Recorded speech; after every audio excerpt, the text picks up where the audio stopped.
perseverance and triumphed in solving the engineering challenges that were put forward in front of them the whole way through the mission, all the way up until our projected end at this evening. You know, the challenges came from, people ask, you know, why was this so hard and why does it take so much effort if we've returned to the moon after 50 years? Why, and we did it 50 years ago, why is it so hard? What we had was a different kind of challenge. We were constrained in cost with a fixed price performance contract from the government. We had a schedule where we were to get this mission completed within the time it takes to get an undergraduate degree. We had a technical challenge to land softly on the South Pole region of the moon. This over-constrained environment forced innovation, and this was our first flight of this vehicle, which had never been flown before in space, let alone been designed and developed. And this was a task that was given formally to nation states and sovereign governments, and we did it as a commercial company. We did this by building a robust lunar program that could launch and land more than one time. That is in place. The Intuitive Machines operations team has been practiced now like no other and can handle the challenges that are thrown for flying in space. We communicated in a way that not everybody was necessarily satisfied with. We learned in our communications. But what we tried to do was diagnose a problem and develop an approach, and then communicate what our approach was going to be and how we were going to solve it that was going to improve or maintain Odie's health along the way. And I think we did that, and we did that effectively, and I'm proud of the communications team for what they have done. You know, data flows out of mission control in a very sporadic way, whether communications are happening in rapid pace and near real time, or they're delayed over the weekend because we're struggling with getting our telemetry down into these big dishes around the world. But every time we reported out the status of where we were. We've assembled the best and brightest in the company that I can imagine, and trying to create a business that's a national asset for the United States, and hopefully feed the lessons learned into IM-2 and IM-3 and our subsequent missions. I have a few very fascinating images for you that I can talk through now if you look up at the teleprompter. This is a picture of Odie on the surface of the moon, touching down with its engine firing. You see here the landing gear piece is broken off there on the left of the image. The landing gear did what it was supposed to do and protect the lander as it landed on the surface. The engine plume interaction with the surface gives us this excellent view of how the ejecta, the regolith, moves away from the plume interaction. There's scientific information in that data right there. What you don't see in this picture is that we landed, our navigation system landed us with precision and landed us softly on the moon. The shock absorbers took the load, and the lander now tilted over gently, and we think it's about 30 degrees, and communicating all the way down to Earth. And I think Tim is going to give you an estimate of how much data we've actually brought down. There's a little image in the center of the white patch on this. That's an American flag. I want to highlight that that American flag was a donation by NASA and is from 1970 in the Apollo program. And it was a certified piece of flight hardware. And we took that American flag and we proudly put it on Odysseus and carried it to the moon like it should have been done 52 years ago. So I'm really proud of that. Next picture. This picture shows the fisheye lens kind of view and all of the data that's within how we're able to give you the images we have. All the data is there in this wide-angle view. Next image. And here we are, how Odie conducted the brilliant 6-day mission on the surface. You see the gold foil blanket is the helium tank. You see that we're tilted over slightly, still more upright than we initially thought. We did land upright, we captured data, and then we tilted over slowly in about 2 seconds and came to rest either on the opposite helium tank or a computer shelf, and we're able to communicate get all 6 payloads data back, plus all the commercial payloads, and continue to transmit as we go forward. Brilliant performance by a small lunar lander and a brilliant commercial company called Intuitive Machines. Thank you, Nilofer. Thank you, Steve. We'll now hand it over to Joel. Joel, you're up. Hey, thank you, Nilofer. So first, again, I want to again congratulate Intuitive Machines for this mission of many firsts. We mentioned many of them on Friday, but I want to talk again about the fact that this is the first time in the 21st century that an organization in the United States has landed equipment on the surface of the moon, and we're getting data back from that equipment, engineering and science data. It's an exciting time to be on day 6 of this new era in the 21st century. Now, a soft touchdown on the moon is a great accomplishment. This morning, in response to a question, our administrator of NASA, Senator Bill Nelson, in response to a question about does NASA consider this mission to be successful, said yes. This mission is a pathfinder. You can think of it as a flight test, a first step to get back to the moon, a pathfinder both for the more complicated and sophisticated robotic science landing missions that will occur in the future, and a pathfinder to get data for taking our human explorers back to the moon and to places on the moon that humans have never been before under Artemis. This also provides evidence for the first time that the commercial lunar payload services model, that is, that NASA could go out and purchase as a service, taking equipment to the surface of the moon and getting data back from the surface of the moon, can work. And it's the first time that we now have that evidence. It's also a soft landing at an extreme lower latitude on the moon, 80 degrees south near the South Pole region. And I want to point out why this is so different, because as others have said, we get questions periodically that since Americans did land on the moon in the 1960s, and we haven't been back in a long time until setting on this new road of getting science and technology on the moon, why is it really that difficult? And I want to remind folks that, and again, what you have to do to get down to the surface of the moon, since there's no air on the moon, is in effect you have to ride a rocket all the way from the fast speed of being up in orbit all the way to practically no speed at a predetermined point on the surface at a predetermined elevation that you're trying to get to. And in effect, you have to bring down with you on the rocket all the fuel you need to slow down. So this is a very, very complex undertaking. And when we established the first set of CLPS landings, the first initial ones, internally at NASA, we discussed that the major goal was to soft land and get some amount of data back from our scientific and engineering investigations. And we can clearly see that we did get our cargo to the surface of the moon, and we have gotten data back, as project scientist Sue Lederer will talk about in a few minutes.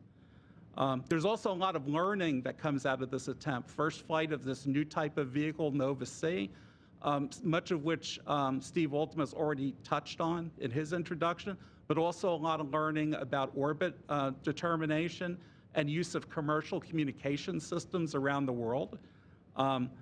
And I would like to point out that there were a number of organizations, as Steve said, that Intuitive Machines reached out to get either assistance or advice or information during the mission. We talked last Friday about Intuitive Machines' use of the onboard payload, the navigation Doppler LIDAR from NASA's Langley Research Center. But also there was close coordination and data from the payload Lunar Node 1 from NASA's Marshall Space Flight Center. There was a lot of support when requested from our Space Communications and Navigations program at NASA, in particular our Deep Space Network administered by the Jet Propulsion Laboratory in California. And also you will have noticed in the news that our Lunar Reconnaissance Orbiter, a NASA imaging spacecraft, did photograph the touchdown location of Odysseus on the lunar surface.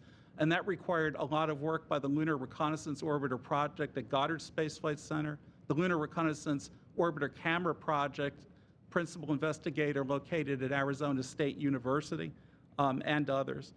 Many of those elements together, although mostly you're hearing about CLPS with this mission, LRO, the scientific instruments we provided, and CLPS overall as part of NASA's Lunar Science Program, or the Lunar Discovery and Exploration Program. Again, this was a Pathfinder mission. There's going to be a lot of learning that comes out of it when the mission is concluded, both for the company whose mission this is, Intuitive Machines, and also for NASA as we look back how we operated during this mission.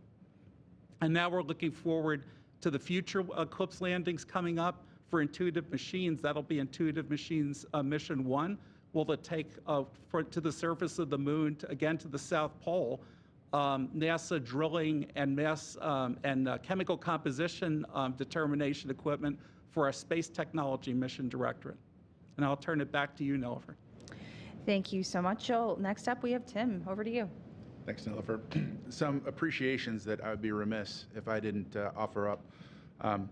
First and foremost, as Steve said, our people, the amazing team of mechanics at Intuitive Machines.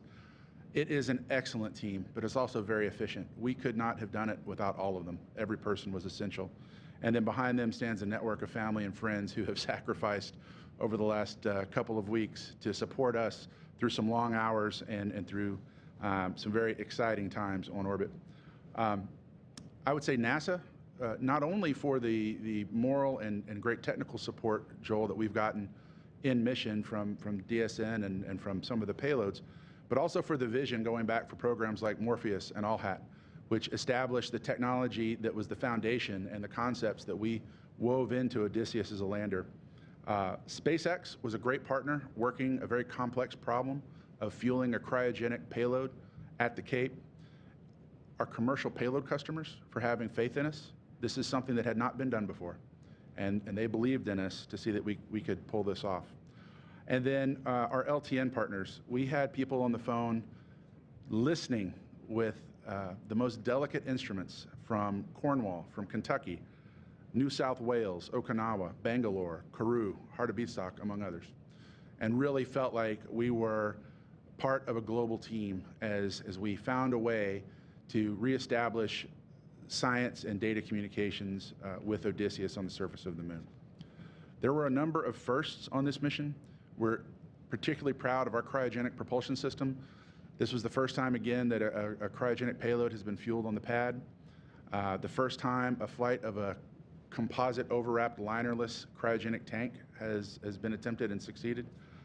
The first time a Methalox engine has been fired in deep space, fired repeatedly in deep space. We enjoyed the fact that we set the record for length of an engine firing with our lunar orbit insertion, and then broke it the next day with our powered descent. So that was good company to be in, we thought.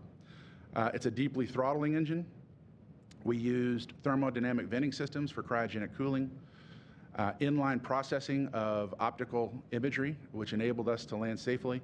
And then we collected a ton of multipath data from the lunar South Pole region using our multiple antennas and radios. There are 4 things that we could not test before launch. We tested every system in part and in whole where we could. There were 4 things we could not test and that this flight was going to validate for us. We could not test a fully loaded liquid oxygen, liquid methane vehicle through launch loads and vibes. No such facilities exist. You have to do the analysis and you have to launch to see if your design holds. It does. You cannot test the free flight control of a main engine in 1G, 1 Earth gravity. You have to do that in space. And we did that with our commissioning maneuver and our trajectory correction maneuvers. We could not test our lunar telecommunications network with our radios at lunar distance. We simulated it, we emulated it, we had to actually go into space to do the final test. And then we could not test our camera performance at the moon unless we were there. These were the 4 critical challenges as Chief Technology Officer that I knew we had to overcome and we had to demonstrate proficiency in. And I'm proud to report that we have checked all of these off and we have a strong foundation for Intuitive Machines Mission 2, which will be coming up later this year. What does the future hold? Number 1, more cameras. The message is loud and clear. We need more cameras. We have that in the works, so more great imagery from the moon. IM-2 and IM-3, we have a commercial mission called IMC-1 in the works. We're working on a larger lander called Nova-D, and we're working on our own communication satellites around the moon to enable business for ourselves and for other lunar explorers. I would like to talk a little bit about the ops dynamic, just to give you a little bit of insight into the room. It changed after we land. Prior to landing, we had 3 shifts and a team 4 who were very focused on the flight dynamics and control of a vehicle. Eyes were very much on the monitors and the consoles in front of you. Once we landed, we moved into how do we maximize the value of this asset for ourselves and for our customers. And the Ops Center became a swarm of activity. Just yesterday morning, we were in our high data pass over parks in Australia. We had 3 mission directors in Nova Control. One was focusing on pulling data down and managing the power and health systems of Odysseus. The other was working on bringing the Scalps payload online so we could extract data from that payload. And Sue will talk more about that. And then the third, myself, we're working on getting the EagleCam up and ready for ejection. So it really was an all hands on deck. Let's maximize the time we have available on this asset while we can. And I think we've done an incredibly effective job. And as of the time I came into this briefing, we had brought down over 350 megabytes of science and engineering data on this mission. Nilofer?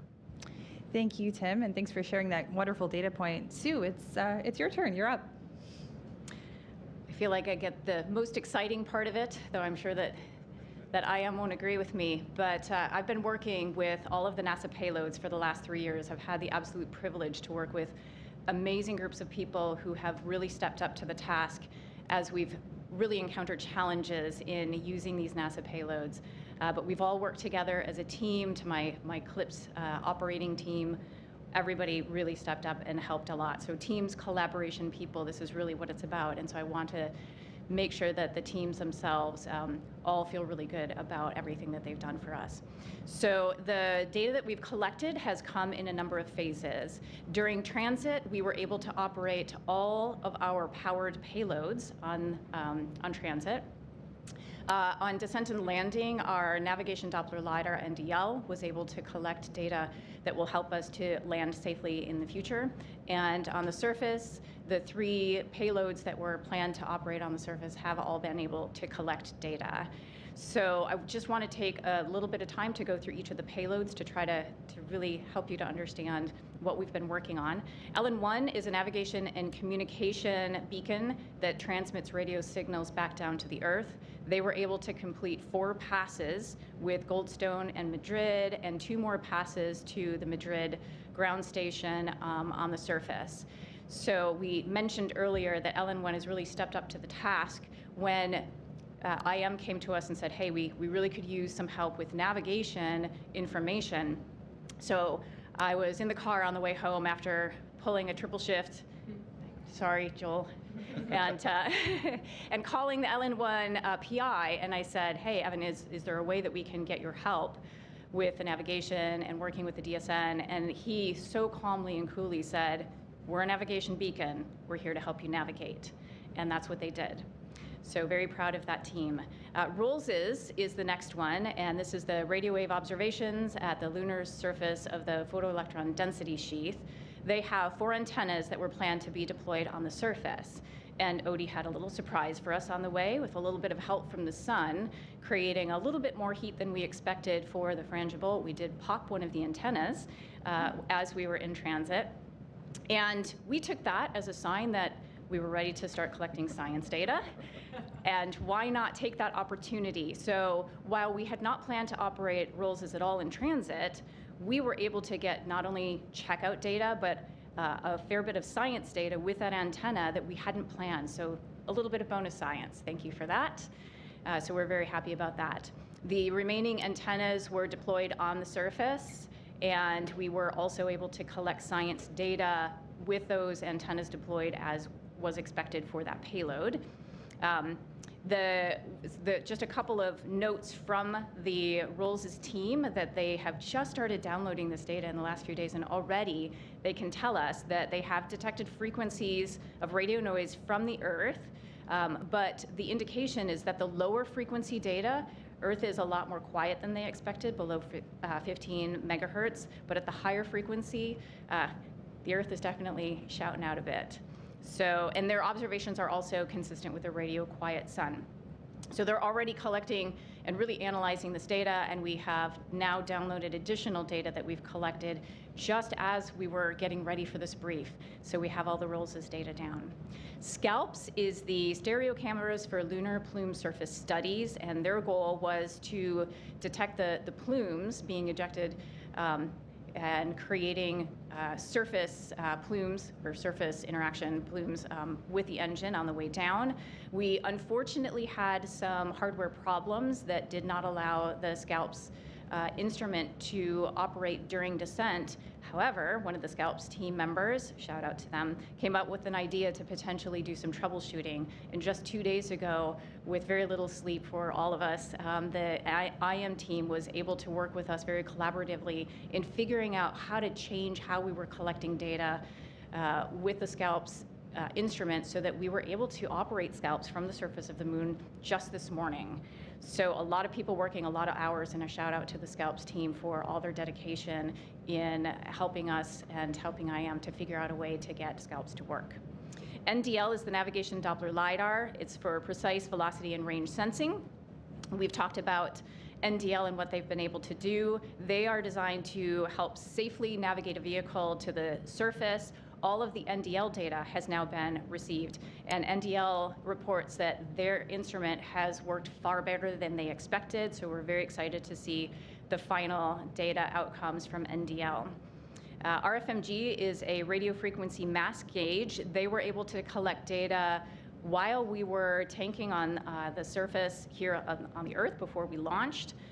As well as loading those propellants on the launch pad, also during coast in the zero gravity of environment of space that this allows us to do. It's very hard to do that if you don't have gravity pulling down your propellant, as well as during descent to the surface of the moon, as well as in lunar orbit. So we collected a lot of data with RFMG, and this is the first time that RFMG has been integrated into a propulsion system.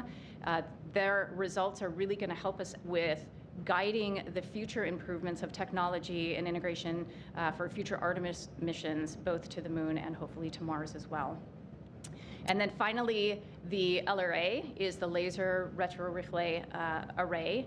And we've been doing some talking back and forth over the last 6 days to figure out whether or not it was possible to range to the retroreflector. And hearing from the PI of LRA, we do believe that the NASA LRO is going to be able to use their LOLA laser altimeter to range to LRA. So we will be working on that in the coming months. I'm very excited to have a location marker on the moon at 80 degrees south, so that this is going to be great for navigation in the future. So I know that Joel said that we've had 6 days, and I would actually say that we've had 13 amazing days. So we are at lucky number 13. In the first few days, we struggled to get communications, but the perseverance of the IM team, just not willing to give up, working with us. And as Steve noted, as soon as we landed and we started getting into what are we going to do and how do we do this, their team pulled us. They came down to our NASA back room and said, we need to work this. Come work with us, and pulled us all into mission control. So we were collaboratively working together to find solutions so that the spacecraft could live, the payloads could get their data. And instead of ending up with a few bytes of data, which was the baseline goal for us, we've gotten over 50 megabytes of data, which we went from basically a cocktail straw of data coming back to a boba tea size straw of data coming back. So we're all very excited now that we have gotten a lot of data back from the surface of the moon. So again, a shout out to the collaboration of the teamwork from the payloads, from the CLIPS operations team, from DSM, from IM. We've all worked together. It's the people that really make a difference and make sure that we go from how do we overcome challenges to how do we have this incredible success.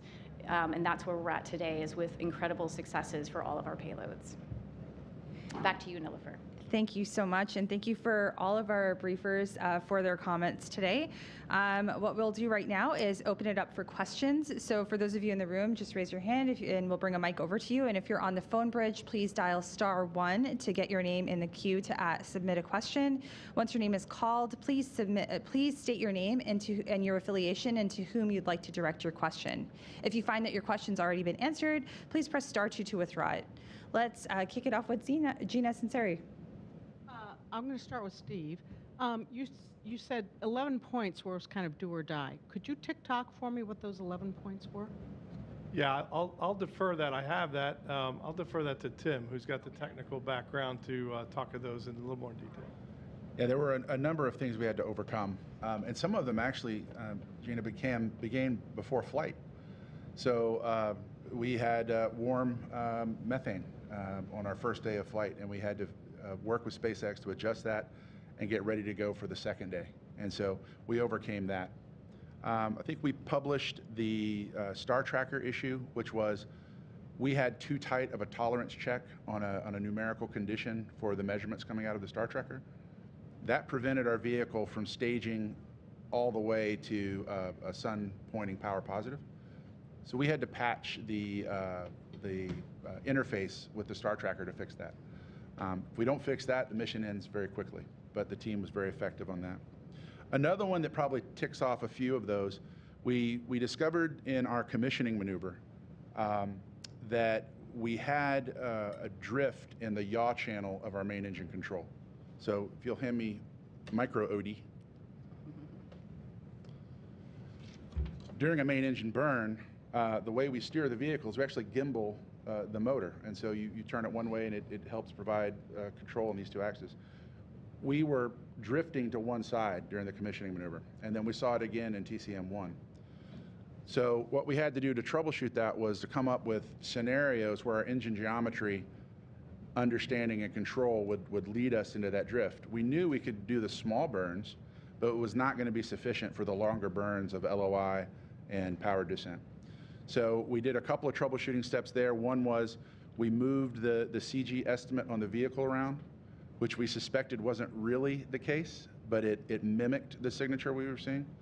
And then we did a patch to our engine geometry, which was what we call an iLoad set, or parameters that the software reads kind of from a flat file.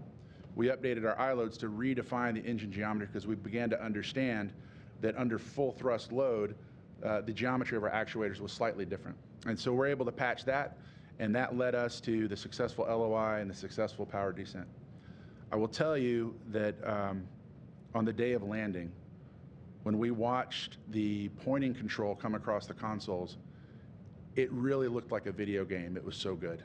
I had never, in any of our simulations, seen the engine perform as well as it was after we had tuned it up through those burns. But if we hadn't done that, then we would not have been able to land on the moon. So those were some big steps for us.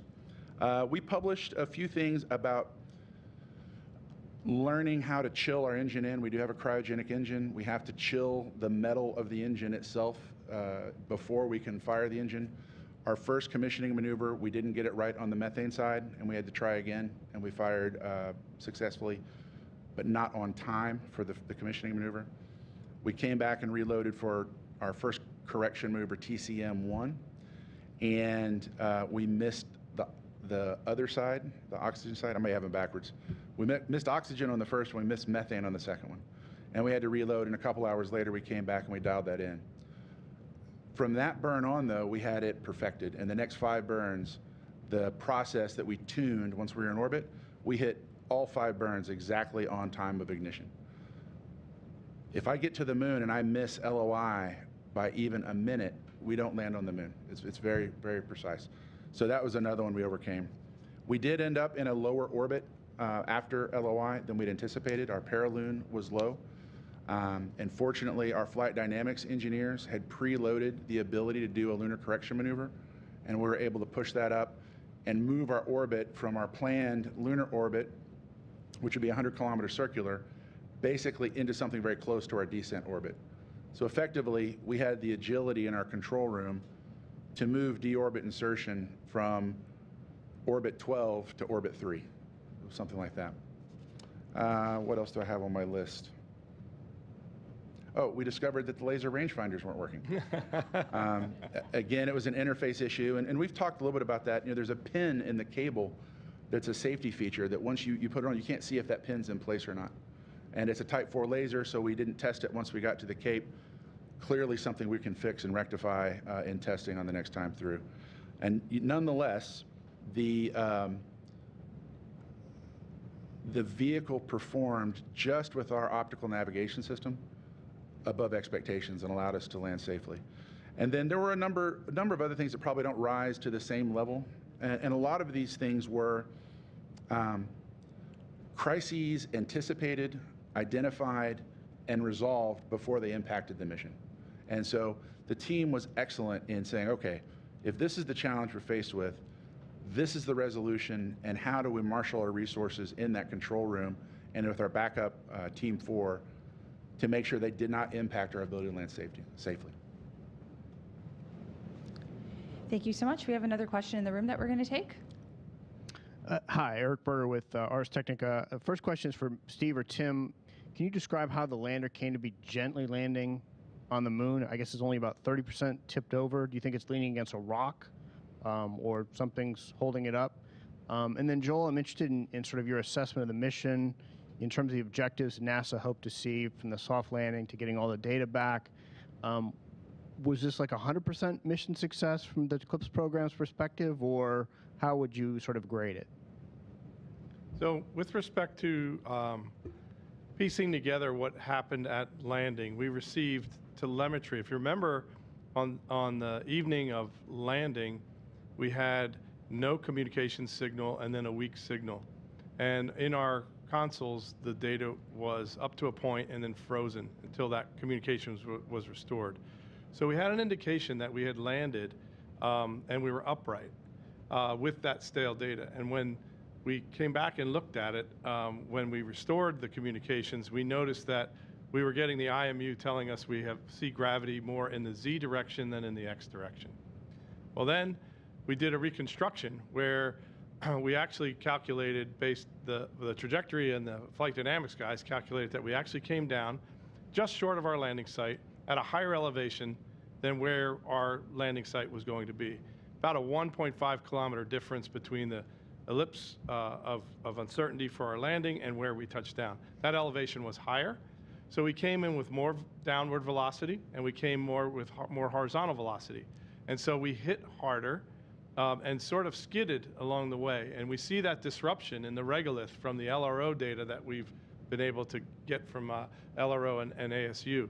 And that discoloration says that we came down with the engine firing because the automated flight manager had not moded to where it was trying to sense and shut down the engine. We saw a spike when we touched down in the engine combustion chamber. That was like if you shut off the full thrust by landing on the surface. So we know the engine belt contacted the surface. The landing gear took the bulk of the load, and we broke one or two possibly landing gear. And so we sat there upright with the engine firing for a period of time. And then as it wound down, the vehicle just gently tipped over. And in our simulation with 1/6 gravity, we showed that it took about 2 seconds. And we landed on a 12-degree slope. And then that 12-degree slope compounded with the helium tank underneath or a radio shelf would put us at an angle that's approximately 30 degrees off the surface. And we have that photo now to confirm that's the orientation. We also know the roll orientation when we were going to set the high gain antenna towards Earth and the solar arrays for the sun.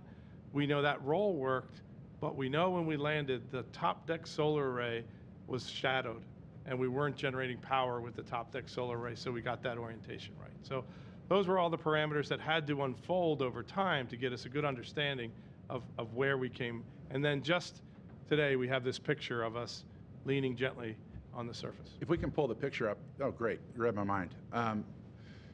The LRO image, if you look at it, there's a large crater not far from where we landed. If you look in the middle of the picture, you see there's kind of a dark band. That is that crater. And so the beginning of that dark band is the shadow into that, what Mark Robinson from ASU tells me is probably a 2 billion-year-old crater. And the first edge of that darkness is about 500 meters from where we are. And then the ridge beyond that is another 500 meters, so about 1 kilometer away. And then you can see kind of a light band just underneath the helium tank, which is the lunar surface on the far side of that crater. So that'll give you an idea when you look at the picture of how we're oriented. In this picture, the sun is to the right and is moving across the sky right to left. And so it's illuminating the solar array on the other side. And you can kind of get a feel for that 30-degree, let me see if I can get this right. So the camera is kind of here, and it's taking a picture down between the legs. So we're about at 30 degrees on a 12-degree slope, landing like that. And that's how we get to 30 degrees. Earth is off in this direction, and so our antennas are in an off-nominal configuration. The reason some of this data took a while for us to get to is we had to really work with our in-network lunar telemetry partners, and then also with DSN to figure out what this strange environment was. Absolutely, our signals were bouncing off the moon.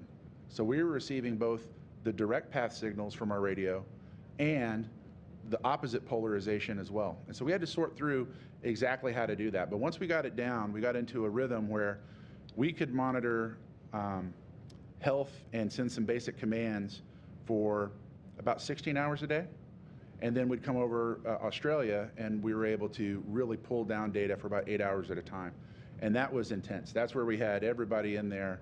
We had no dead air, just like in the radio business. There was no dead air, right? We wanted data coming down all the time. Well, I want to fix this payload. I want to work with scalps. Great. Be downloading data while you're working with scalps. And so that was kind of the operation we had. I know that wasn't your question, but I just wanted to talk about it. So, sorry. I can answer your question you had about how we feel about mission success.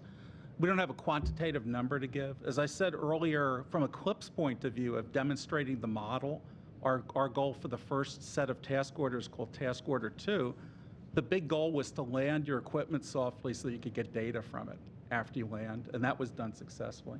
We also identified objectives that we had for each of the science instruments, and we're assessing based on the data collected to date and how that was influenced by the landing attitude, how we did. For example, Susan Lederer mentioned that we planned to take images from scalps on the way down to look at the interaction of the rocket plume with the surface. We know that we didn't do that. But we're fortunate that several of these instruments, like scalps and Rolls's, will fly on future CLPS deliveries also. So we have an opportunity in the future to take that data on different vehicles. Great. We will now transition over to our phone bridge to take additional questions we have, and we'll kick it off with Marcia Dunn with Associated Press. Marcia? Oh, hi. Hello. For Steve, please. How much time does Odysseus have left?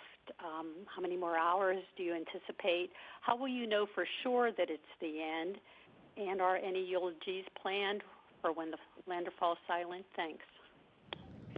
Well, I think what we're going to do is kind of tuck Odie in for the cold night of the moon and see if we can't wake him up here when we get the solar noon here in about 3 weeks. So we know through that we are degrading in power, and we expect that within about 5 hours or so from now is when we will be at a point where we will no longer have commanding or telemetry coming down. We are going to leave the computers and the power system in a place where we can wake it up and do this development test objective to actually try to ping it with an antenna and see if we can't wake it up once it gets power again. So that's the plan. And if you recall, the whole idea of this mission was not to live as long as you could on the surface. This mission was intended as a scout and a pilot mission to go land on the surface, collect the data, and then the cold of night was going to take the lander and where it would sit there quietly for the rest of the time. We accomplished that. And so now, extending to get additional data beyond that planned mission end and quiet power down of Odysseus, we expect that there may be another opportunity here in a couple of weeks to take a look at it again. So no eulogies planned, Marcia. Only celebration and cheering. Thank you so much for that. Next up, we have Joey Roulette from Reuters. Joey?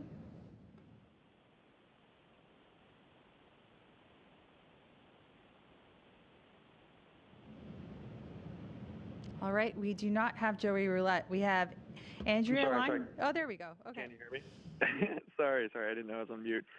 Question for Tim or Steve. I'm just curious what you think the chances are that you guys will be able to wake it up after that lunar night, since that wasn't part of the mission goals, right? And what does that hinge on? What do you guys want to see?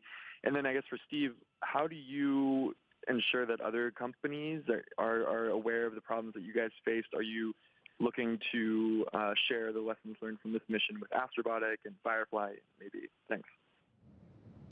Well, I can address the surviving the night. You know, the real limiter, the number one limiter we face is the batteries. Batteries are a chemical asset. That chemistry does not respond well to deep cold. And so if something happens to the batteries for 14 days of less than 250 degrees, then we won't be able to come back up. And the batteries absolutely are not tested to that level of cold. Neither is our flight computer or our radios. If we asked our vendors to tell us what the probability was of surviving the deep cold of the moon, they would not put it in writing, and so, and well, they shouldn't.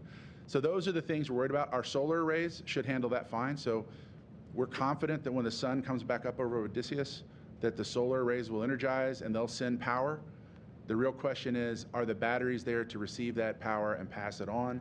And then will the electronics within our computer and radio have withstood that deep cold and not basically cracked under the thermal stress? So wouldn't put odds on it, but those are the things we're facing when the sun comes back up on the solar array in a few weeks.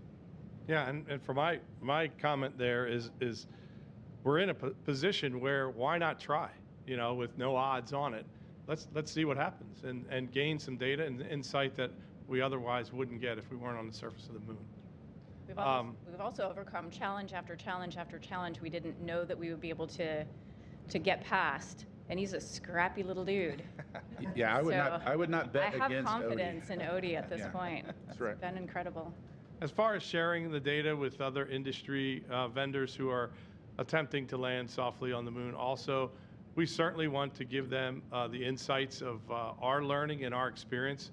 And I think there's a whole series of conference papers and talks and briefings on what we experienced and what we learned that are part of this historic journey that we want to share. We want to share and talk about and let people know so that we raise all boats and we all end up building this burgeoning cislunar economy. Great, thank you so much for that. Next up, we have Andrea Leinfelder with the Houston Chronicle. Andrea? Hi, thanks for taking the questions. This is for Steve or Tim. Can you share a list of mission objectives and which of these were met and which were not? Also, can you explain a little more why you could pull more data when over Australia and not at other times? And then for Sue, so all 6 NASA payloads received data, but what was the quality of this data? Was it the quality expected or was it limited by the lander tipping over? Thank you. Well, I think we had some very high-level mission objectives, was to touch down softly on the surface of the moon, softly and safely, and return scientific data to our customers, the 2 primary objectives.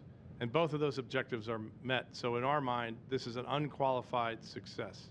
I think internally, we had objectives to really wring out the performance of this vehicle and understand that the engineering process we went through from design to development to testing and assembly, integration, and integrated testing was that model in the way we did our aerospace engineering was that solid thesis and a solid model. And in fact, it was, because this spacecraft is such an amazing spacecraft that we did fixed price in a short amount of time that was able to perform everything we asked of it. So I think those are my top 3 mission objectives. Tim, any insight on others? Yeah, with respect to why over Australia, we do have our network of dishes that range anywhere from 18 meters to 32 meters, except for the dish in Parks Australia, which is part of CSIRO, and that's the dish. They made a movie about it called The Dish. It's a 64-meter dish. Now, it can only receive, but it has a very sensitive ability to detect radio signals. And we were transmitting not through our high gain antenna, we were transmitting through a Omni antenna about the size of this water bottle. And that's what we had to transmit. And oh, by the way, it's not pointing at Earth.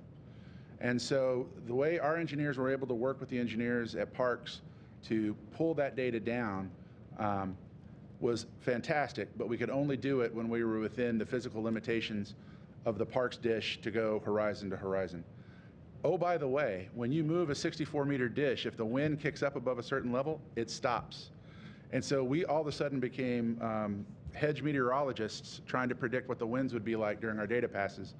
But I really have to give it to the team in Australia. They did a fantastic job allowing us to get this critical data down. You also posed a question about what was the quality of the NASA instrument data that came back. I'll turn that over to Susan Lederer to address, but I'll point out that part of the goals for each instrument on this initial mission were to make sure that the instrument functioned, that it was fed power, could pass commands into the instrument data back to the ground. You could think of that as kind of operational demonstrations. Then there would be engineering data that the instrument would take, and then finally there would be the measurements that would be taken that you could think of as being the science that comes out of the instrument. So Susan, could you say a few words about the quality of the data that you've seen? Yeah, absolutely. And it, of course, depends on which payload you are working with. Some have gotten more data, some have gotten all the data that they were hoping for. Bottom line is that every payload has met some level of their objectives, and we're very excited about that. Joel mentioned that we have tech demo instruments that are on board. They have now graduated to have actually been navigation instruments that I worked with IM, helping them to land safely on the surface, both LN1 in transit as well as NDL on descent. So we're very proud of our payloads. We're very excited to start pouring through the data. And in fact, on my way here, I was listening on the loops as data was being downloaded just hours before, and in fact, just before we walked into the press briefing, indicating that all the data that we've taken is now on the surface. So our payloads are very excited about being able to now analyze this data. So I want to give them all a chance to rest first, and then we'll get into at what level have we succeeded. But everyone has succeeded at least at, in some of the objectives. So I have a question for Sue and Joel. If Odie wakes up in 2 or 3 weeks, do you want to turn your sensors back on? Absolutely. The scientists always want more data. Always more data. We'll give it a try. As do the engineers. Great. Great. Thank you guys so much for that. Next up, we have Chris Davenport with the Washington Post. Chris? Hey, all. I guess for Steve and Tim, I was just curious if you could talk a little bit about that safety switch, which you, I think, said was sort of like the safety of a gun, and it wasn't switched to enable. Just curious what happened there, how something so important could have been overlooked. And then for Sue, a quick follow-up on what you were just saying. On the Scalps instrument specifically, if it was not working during the descent, if it only started working 2 days ago, were you actually able to characterize the dust plume that was kicked up by the engines if it wasn't working then? I'm just sort of curious if you are able to get a sense of how an engine will interact with the lunar surface and disturb it, if you'll actually be able to sort of perform that analysis. Thank you. Chris, for your first question, we have a difference between the engineering development units that we use on the ground for the laser rangefinders and the flight units that were on the vehicle. When we tested the laser rangefinders on the ground, the engineering units did not have that safety enable switch, if you will. When we tested the flight lasers on the ground, we had ground support equipment feeding the power to those units. In those cables, there is a wire that pins into a connector that provides power to disable that safety enable and allow you to fire that laser rangefinder, and we did that, and it worked. The flight cables, however, did not have that wire lead in them. And so, you know, there's a range safety requirement that you do not have an active laser with a potential to fire it, and you needed a limiter while you're on the launch pad getting ready to launch. And so that's why that safety enable is in that box, one for ground safety, one for range safety limits. And so there is a difference between how we test on the ground and the units we tested and the cables we used versus the cables we built for flight. And that one wire in miles and miles and miles of wiring on the vehicle and different harnesses was an oversight. And we missed it, and we're not able to command that disable switch on, and therefore didn't have the laser rangefinders. And so a couple of people beating themselves up pretty bad, but the fact that we were able to land softly using optical measurements is just a breakthrough in the performance of this vehicle. So hey, if we missed a pin out of 3 miles of wiring and 10,000 pins and connections in the connectors, I'll take that all day long. To answer your question about scalps, you are correct that because we were unable to collect data on the way down, we know that there was a hardware failure that we fixed in the serial port after we were on the surface. We also didn't trigger in order to, even if that had been working, we didn't have the triggers that were available that were necessary to collect that data on the way down, is my understanding. And so we were not able to collect the data for the plume surface images that Scalps was to take. However, a couple of upsides is that not only were they able to meet some of their minimum success criteria, surviving launch, completing transit checkouts, they were able to do a transit checkout on the surface. And this is important for them because there is another mission, as Joel mentioned, the Firefly mission that's coming up later this year has another version of Scalps, so they will be able to use that data to better plan for what to do for Firefly. And then in addition, there were certainly images that were taken by the other cameras that were on board, and just before this conference press conference started, we did hear from Intuitive Machines that they are absolutely happy to share those images that they collected with their cameras. We have seen some of them, and we see some of the plume coming up from the surface, and they are willing to and very happy to collaborate with Scalps to share those images so that Scalps can use that data to do some analysis of the plume surface interaction between the engine and the dust on the lunar surface. Lots of real-time updates we have today. Next up, we have Micah Maidenberg with the Wall Street Journal. Hey, good afternoon. Just first for Tim, how many of the 11 kind of critical moments that have been discussed, could have caused a mission failure? Is that all of them? I think you said some were a little bit more serious and some were a little less serious, as I understood it. And then Steve, I'm curious, given IM-1, if the mission has generated new deals or interest from commercial customers or non-NASA customers for future landings, or if not, how you're thinking about pursuing those, given the mission so far. Thanks a lot. Yeah, great question, Micah. One thing I'll say about some of these critical events that we solved going through the mission, they didn't all have the same time constant. So patching the star tracker was something that had a definite immediacy to it, because if we don't get that fixed, then we're going to run out of power in a matter of hours. The challenge of making sure that we had our engine start sequence was one that we had opportunities built into the mission to resolve that as we went. So if it had gone uncorrected over the course of the next 4 burns, then mission success was not assured. But we had opportunities built in to resolve it as we went. So the time constant on that was a little bit different. The same thing for fine-tuning the engine geometry and making sure we had the steering coordinates updated for what we were actually seeing in flight. So it was kind of a mix. If any of these issues are left unresolved, they become major. But not all of them were critical in the sense of, I need to solve them in the next couple of hours, or we're in real trouble. With that said, this is a sprint mission to the moon. We did the fastest transfer from launch to low Earth orbit that anyone has done since 1972.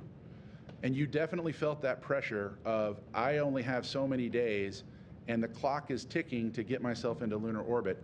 So I wouldn't necessarily say that we breathed easier on the ones that we knew we had a little bit more time for, because they were critical. But I do want to emphasize that the time constants in these were variable. Yeah, the one thing I'll add to Tim's question, or the question he just answered, is that about 3 days into the mission after launch, we said to ourselves, we got the mission directors together and the Team 4 leaders together and said, look, we've got to get on top of this. There are things that are happening to us, and we're in reactionary mode trying to make sure we save the vehicle. We've got to be looking ahead and anticipating what might happen downstream. So as we went through the mission, we got further and further ahead, thinking about the possible failures and what could get us and what we had to fix in that certain time frame. And once we did that, I think we really had ourselves in the right mind frame to succeed. So, and on your other question, Micah, is that we have been contacted. I think the ESA contacts that we have and representatives we have, we're very excited for our mission. And we've been talking to a number of European companies that are flying equipment on our mission too, and ESA expressed interest in wanting to participate with us in flying payloads on that mission. We've heard from several companies who wish to entertain sponsorships, so that's of interest to us. We haven't had those conversations yet other than their outreach to us. And so I just think it's the tip of the iceberg and it's beginning for people to realize, wow, this was an incredible success. What are the possibilities? And I think that was the whole purpose here, was to open up space exploration to be everyone's. And so more and more people can participate. And if that's the result we get, I'm happy for that. Great. We have quite a few questions we want to get through this afternoon. So next up, we have Jeff Faust with Space News. Jeff? Good afternoon. A question for Tim or Steve. If you had a working laser rangefinder, how would the final phases of landing potentially played out differently? Would you have been able to recognize you were approaching an area of a higher elevation and adjusted the landing appropriately so that you would touch down more softly, or would the slope of the landing area have made it difficult to land anyway? And then also, we heard on Friday about the Herculean efforts you made to incorporate the NDL data into your software. Did that not help on the final phases of the landing? How did that play out? Thanks. Yeah, great questions, Jeff, and I'll try to be brief because Nilofer's asking me to. If we would have had the laser rangefinders, we would have nailed the landing. We actually have a terrain map built in to the system that anticipates the terrain we're going to fly over. It is robust to variations in that terrain. We've tested it for robustness to make sure that if we're off a little bit, it doesn't throw us off, and then it converges at the landing site. I'm confident if our laser rangefinders had been integrated in the system, we would have absolutely hit the bullseye. With respect to the NDL, what we had done, we absolutely succeeded in wiring the measurements in to the laser rangefinder registers.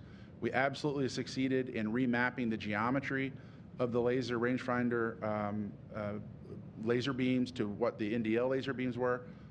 And we did all of that in the navigation algorithm. The part we missed was there is a data valid flag that's set all the way back in the laser rangefinder itself. And we needed to populate that in the navigation software that we patched to basically hard code it to 1. And because we missed that, the navigation algorithm said, you've got measurements, but I don't see my data valid flag that I'm expecting from the original laser rangefinder. So those did not process after all. So basically, we landed with our IMU and our optical navigation data flow algorithms, which were unique. It's the first time anybody's flown this algorithm, and it exceeded expectations because we lived to tell about it. Thank you for that, and thank you for your brevity. Next up, we have Adam Mann with Science News. Adam? Hi there. I guess this is a question for Steve or Tim. Would you say that the lander has performed about what you expected, or has it kind of like exceeded what you would have hoped by this point? Well, I think we'll both answer with as brief as we can, Tim. So this lander has exceeded all my expectations of how it was going to perform. When we look at the systems today, nothing broke. The landing gear was subject to an environment that it was not designed for, a harsher landing that was outside its design limits. Everything on the spacecraft worked. We had single string items, we had redundancy, dissimilar redundancy, we had all kinds of protections that we could put in place within the limits of our schedule and budget. But man, this was a very robust lander I'm very proud of. And the little bit of a wire issue here or a little enable switch over there, those minor things are easily corrected. But when I think of major redesigns, we're thinking about adding cameras and adding antennas, things like that. But really a robust, I think somebody called it a beastly lander. Yeah. Scrappy little guy. Scrappy little guy. Absolutely, Odie exceeded expectations in every effort, every area. And one thing I would add to that is our operations team and what they had preloaded in for how to use this machine on its way to the moon and how to command it and to respond to different conditions was masterful. And the vehicle responded to all of those commands. It responded to every demand we put on it, well above expectations. And so it set the bar high for IM-2. Thank you so much for that. Next up, we have Leonard David with Scientific American Magazine. Leonard? Yeah, thank you. Maybe for Steve, I love the term overconstrained led to innovation. Maybe you could break that out a little bit. And I'm curious about IM-2 as far as the launch date, what you see, and how would you gauge that particular landing area, Shackleton Ridge, compared to this? How would you gauge the difficulty for IM-2? Okay, so on the first part is, there's a lot of organizations that have an innovation officer or have innovation initiatives, and I'm not quite the believer in that. What I see firsthand from this effort of trying to go to the moon and return the United States to the moon for the first time in 50 years is that the innovation came from being absolutely overconstrained, where you didn't have enough time, you didn't have enough money, and you were trying to tackle a problem that seemed almost intractable. And so with that said, we put a culture in the company of Intuitive Machines that there is no giving up, there's only perseverance, and there's only losing if you give up. And so find a way around it. If you can't test it one way, you have to test it another way. You can't have an unlimited budget. And knowing those constraints, you have to run lean and with agility, and innovative ideas come out in the form of all kinds of inventions and techniques. Just like how we produced this one-of-a-kind, brilliant LOX methane injector for our main engine. We were able to get to a process where we produced a power head for the engine and injector every 10 days and then test it on the stand. We'd 3D print it in 5 days, post-process it in the machine shop, get it on the mobile test stand and fire it and characterize it in 10-day increments. We were able to build 40 injectors in the period of time that we needed to build that engine and make it fly. And you know what? It flew perfectly. So that's an example. And I think there's a whole case study to be done on how we've done this lean, agile development that could be quite disruptive to aerospace in the way we've set the bar for a new price point for going to the moon and opening up the cislunar economy. The other one for Mission 2, I have so much more confidence knowing that the flight control, the propulsion system, and in fact, these algorithms, navigation algorithms that Tim talked to, can put us down in an area of craters and shadows, and they can put us down with precision. And that precision is what's needed if we're ever going to get to the South Pole. The fact that we had this trial run to the South Pole region, and we did it without a laser altimeter, only gives me confidence that when we put those laser altimeters in, we're going to stick that landing. Thank you so much. Christine Fisher with CNN. Christine? Thanks, guys, and congratulations, everyone. Steve, 2 questions for you. First, can we get a quick update on EagleCam? And number 2, when I interviewed you before launch, we talked about the competition with China, and you said, I don't think that all competition is bad. I'm curious how you view this moment in the context of that competition, given that you just landed a spacecraft in the same area where both NASA and China have stated plans to build a lunar base. Thanks. Well, number one, with respect to EagleCam, what an amazing team of faculty and students at Embry-Riddle Aeronautical University who put their heart and soul into an ejectable camera that would come off of our Nova-C or Odysseus lander and eject to the surface. Unfortunately, we couldn't get to that with the power descent the way it happened. And so this morning, I think it was this morning, as we went to each payload to try to reactivate them, we were able to reactivate the EagleCam. We reset the vision processor unit, powered up the EagleCam, and were able to eject it and it ejected about 4 meters away from the vehicle safely. However, either in the camera or in the Wi-Fi signal back to the lander, something might not be working correctly. And so the Embry-Riddle team is working on that and wrestling with that to see if there's anything they can do. I think it's a wild success. I would love to fly the Eagle Cam again. Those students put their heart into it, and it's a really innovative design. And if we can get a picture of a landing, I'd love to give it to them. So we'll see what happens going forward with that. With respect to competition and the geopolitical environment, it's good to be first, and it's good to be on the surface in the South Pole region. And I think what it is all competition is not bad. Competition, in fact, when you can go put your resources to bear and you can go try and step in the arena and try to succeed at something that's very difficult, and then come out of that feeling the triumph and achievement of success, that's winning, and that's what the United States is all about. Thank you for that. Rich Trubeau with the Orlando Sentinel. Rich? Actually, just require. I was going to ask about Eagle Cam as well, but Stephen, would you say you'd be able to fly it potentially on IM2 or IM3? And we'll just leave it at that. Well, I'm not sure exactly when.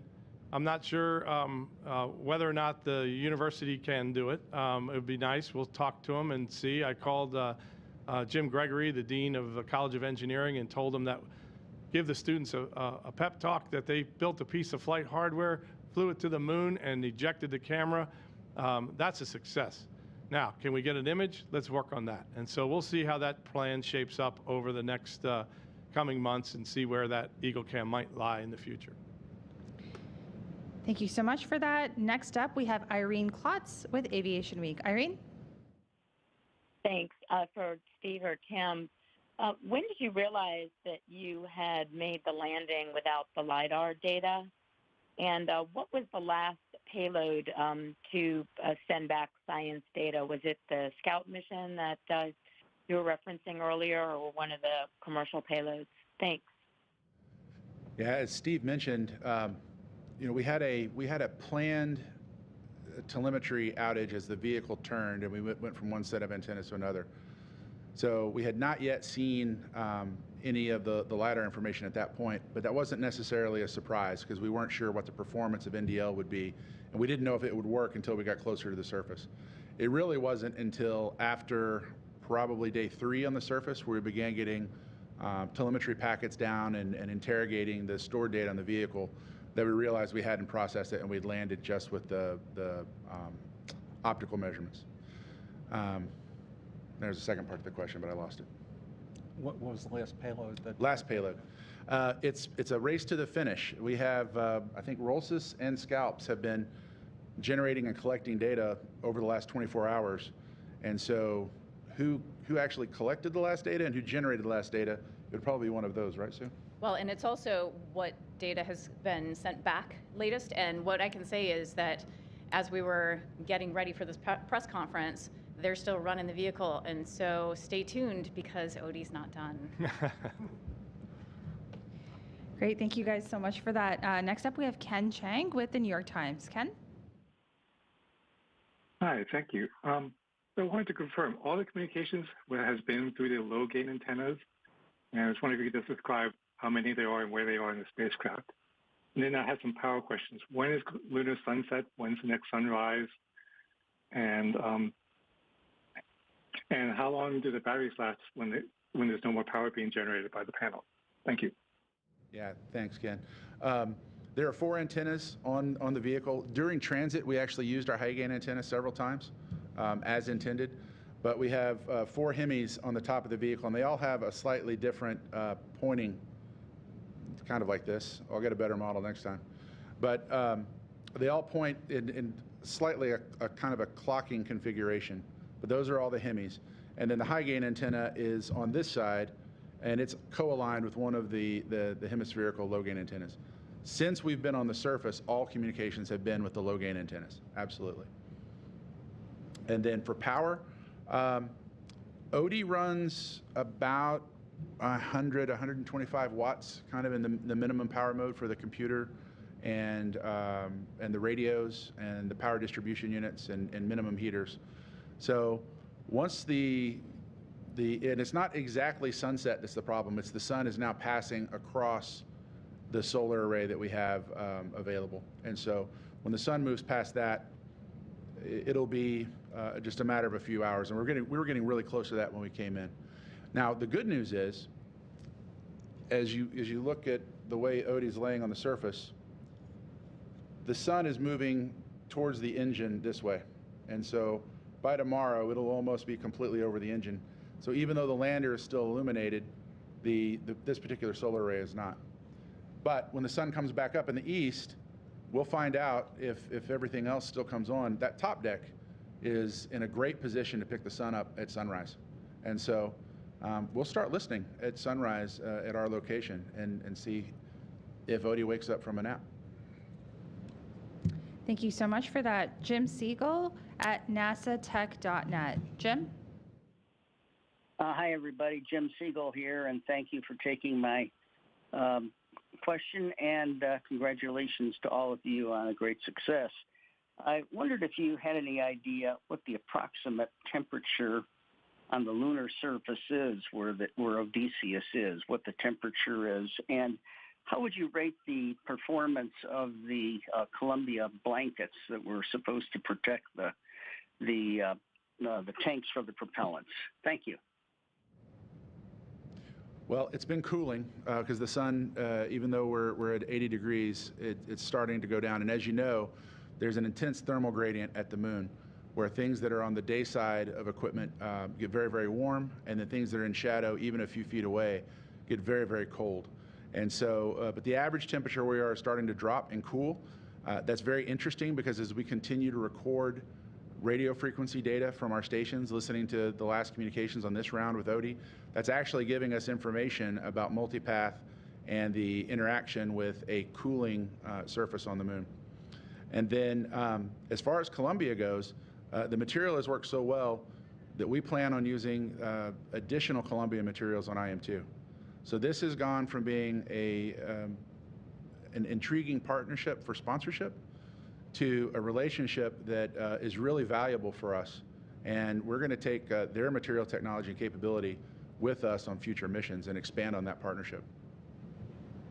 Great, thank you for that. Anthony Leone with Spectrum News. Anthony? Hello, yes. Thank you very much, and congratulations on this is a successful mission. How much of the data that's been collected will be shared with NASA for their Artemis 3 mission? Thank you. I think I can take that one. Definitely a suite of instruments that we have are very well designed for helping to ensure the safe landing of future Artemis missions. So the short answer is all of the data that can be used for Artemis will be used for Artemis. In addition, the science data in general